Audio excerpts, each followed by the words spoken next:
there, I'm Noah Solucia, and we are Scrum Inc. Our mission is to improve the world of work. And I'm psyched to be here today with Beth Davis, who is a thought leader and passionate practitioner of improving organizational culture through innovative HR practices, and a personal thought partner of mine as well. Really looking forward to learning from you, Beth, today. So let's jump right in. Yeah, I'm so excited to be here, Noah. This is going to be fun. So Beth, tell me a little bit about what are the biggest challenges facing HR professionals?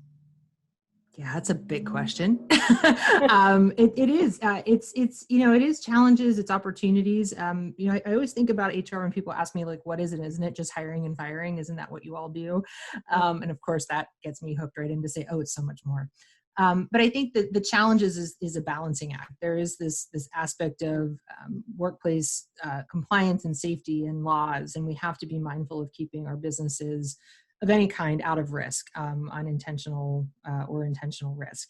And then there's this other side of it that is about engagement and people development and attracting and retaining amazing people who are going to serve our customers well. And I think sometimes the two can be perceivably in conflict with each other. So whether you're a huge HR organization with, I've worked in ones with like 300 HR professionals trying to tackle all that, to people I know who are the only person trying to balance that. And I think that the challenges of that balance is really what day to day can often lead HR teams into a place of, I don't know what to do next, if that makes any sense. Oh, yeah. So let's unpack that a little bit more. So Beth, you also work with Scrum in HR. So could you share a little bit how you use or see Scrum helping HR professionals tackle some of these challenges that you shared? And hey, while you're at it, I'm going to throw another one. How you see Scrum and HR truly helping change the culture of these organizations. Okay, cool.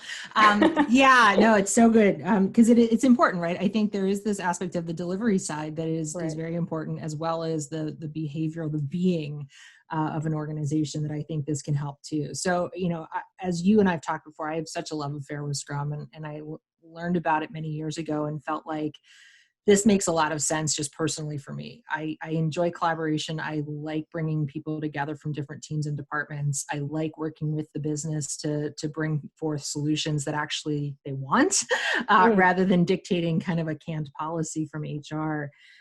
So I see on the delivery side, why wouldn't we, other than for maybe a little bit of fear, invite minimally cross-functional teaming to happen in HR. So some large HR organizations, the comp team won't talk to the recruiting team, not because they don't like each other, but we're kind of super siloed. So I think it can silo bust and help HR deliver better solutions, valuable solutions to the business. But then, also with the business coming in to say, like, why wouldn't you invite the actual managers or employees to help you create new policies? They know things too. And it's just like involving your customer. And if you build things your customer doesn't want, like your whole employment base, you wonder why turnover becomes a bit of a challenge. And then on the other side, from the culture side, it's also leading the way for different ways of being together, creating environments where everyone's ideas are welcome. We get lots of fingerprints on things, and people truly feel a sense of shared responsibility for our company's health and culture and principles, rather than kind of just saying, well, yeah, that's not, that's an HR thing, or I'm not in leadership, so my opinion doesn't matter. I say, no way. That's a way to include more people in the creation of a really healthy workplace. So yeah, there's so much to say about that.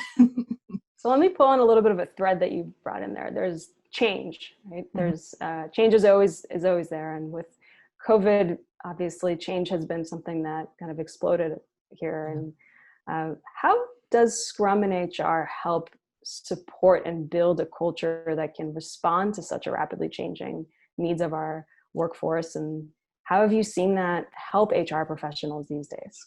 Yeah, I come back to inspect and adapt. We all of us in business, but HR in particular, can get really good at declaring goals, and here's all the initiatives we're going to work on this year. And then something like COVID happens that you didn't see coming, and it forces you to just do that, inspect and adapt. And I think using Scrum, not only as a way to run projects or programs, but the whole function, I think about the backlog of things that could be worked on if you're in that kind of cadence, using Scrum as a framework to help you make decisions, when a change comes, you're not reactive to it. You can actually respond and say, based on the current reality, we have to make some decisions. Well, with that level of visibility into what's on the backlog, to use a Scrum context, I think it's so powerful.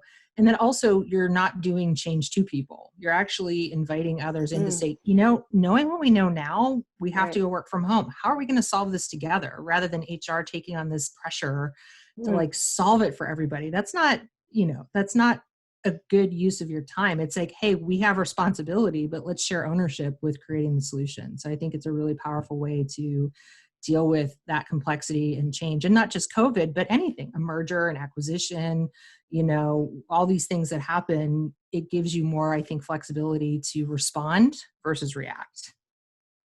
Wow. Thank you, Beth. You're welcome. I really can't wait to learn more in the live webinar that we will have on Scrum and HR. Don't miss it. It's happening on August 27th at 12 p.m. Eastern Time. Registration link is below. We hope to see you there. Thanks, Beth. Thanks, Noah. See everybody soon.